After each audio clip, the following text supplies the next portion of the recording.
আসসালামু আলাইকুম ওরহমতুল্লাহি ওবরাকাতু। আশা করি সকল বন্ধু ও ভাই ও বোনেরা সবাই ভালো আছেন।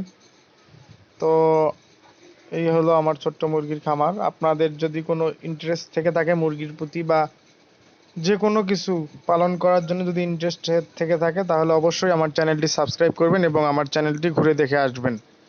এরকম অনেক ধরনের ভিডিও দেওয়া আছে আমার চ্যানেলে, যা আপনার প্রয়োজনে লাগতে পারে। অবশ্যই আপনারা যদি খুবই অল্প টাকায় মুরগি পালন করতে চান কিংবা কবুতর পালন করতে চান, তাহলে আমার চ্যানেলটি অবশ্যই ঘুরে দেখবেন। কারণ আমি এই বিষয় সকল তথ্য এবং যা কিছু লাগে আর কি একটা মুরগির খামার করতে, ছোট খামার করতে, সব কিছু দিয়ে থাকি। ধন্যবাদ, সবাই ভালো থাকবেন।